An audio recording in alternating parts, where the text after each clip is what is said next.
Bonjour à tous, aujourd'hui on se retrouve pour une nouvelle vidéo.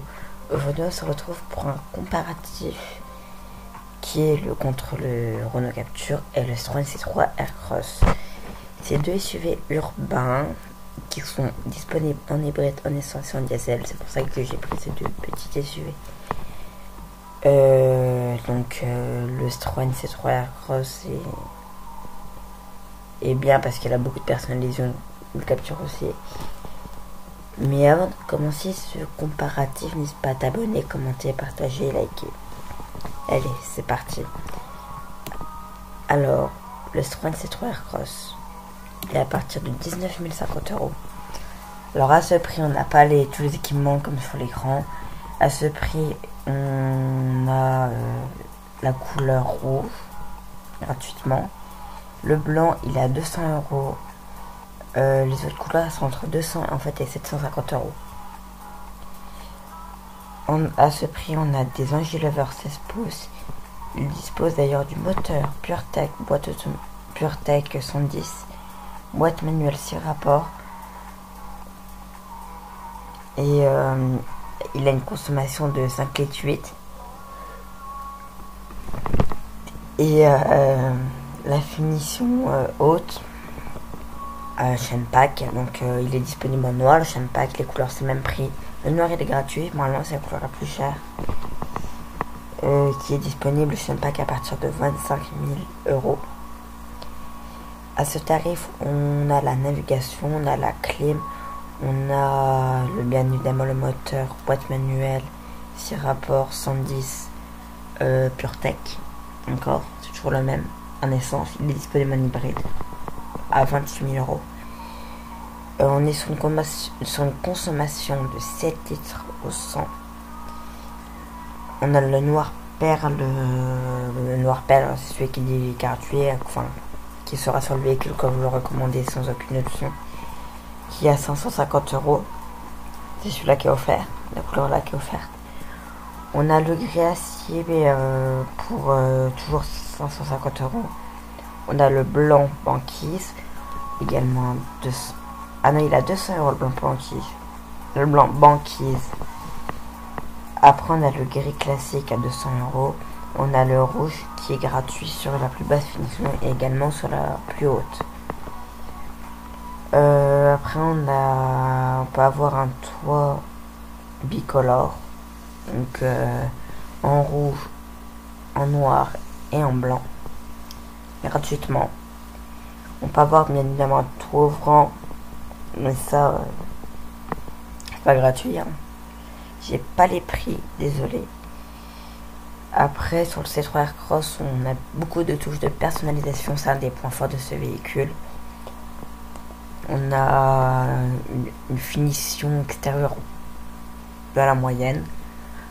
On n'est pas au niveau de Peugeot, mais on n'est pas non plus au niveau de Dacia. Ensuite, sur la finition la plus haute, on retrouve des jantes alu de 17 pouces. On peut avoir plusieurs types de jantes alu, comme ça à l'écran. Les mêmes, à part que le gris est un peu plus foncé. Et on peut les avoir en full noir. Les trois sont gratuites. À vous de choisir. On peut avoir, comme on voit sur la vitre arrière, des petites bandes, comme sur l'ancienne génération. Donc je vous le rappelle, il est à 25 000 €. Ensuite, on va passer à l'intérieur. Là c'est la boîte manuelle comme vous pouvez voir. Donc on retrouve la clim, on a deux prises USB à l'avant. On n'a pas l'arrière comme c'est un véhicule du segment C. On a la navigation, on a le GPS, la navigation. On a la clim sur l'écran. On a le démarrage en clé. On a le Bluetooth, etc. C'est plutôt une bonne sono. C'est vraiment un bon véhicule. Et la boîte qui est disponible en boîte automatique sur celui-ci, c'est la boîte EAT6 et pas encore la EAT8. Après ce véhicule, il a également l'affichage tête haute disponible. Sur la version la plus haute, elle est de série. Mais sur la plus basse, elle n'y est pas.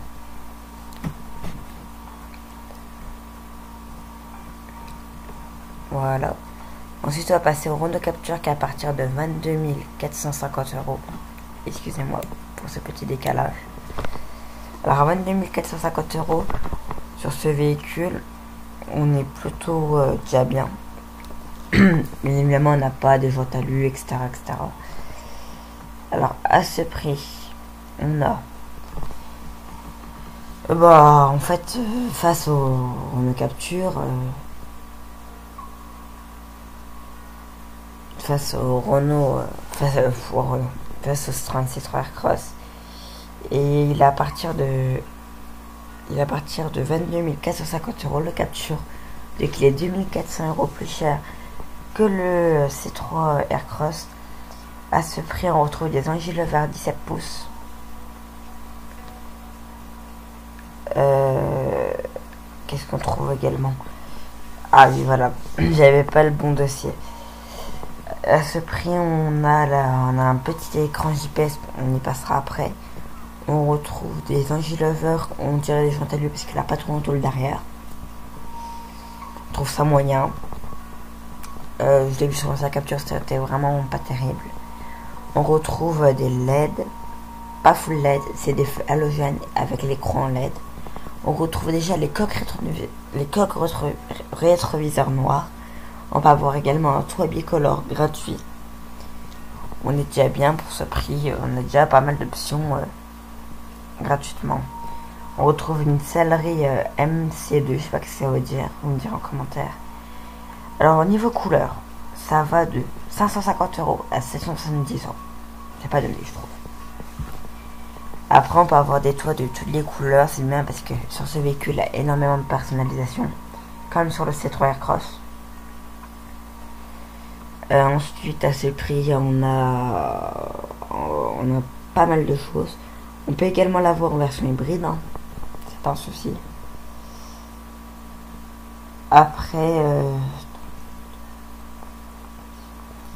dès la première finition, je ne conseille pas, autant prendre la haute, qui est vraiment chère, je trouve. Mais prenez la haute. J'ai plus les prix, mais tout à l'heure je les ai vus sur Citroën. C'était pas donné. Bon, l'intérieur, là, on a la grande tablette, comme celle-là, une version initiale Paris, qui est sur l'écran avec la boîte automatique. Mais nous, ce qui nous intéresse, le haut de gamme, il est bien. Et aussi le bas de gamme, il faut un peu en parler. Le bas de gamme, il aura une plus petite tablette, il fera peut-être la moitié, environ. On n'a pas de GPS à la plus basse finition. On a un écran halogène derrière... le compteur s'halogène. On a quand même le Bluetooth, c'est la première finition. On a la clim, comme sur le C3 Aircross.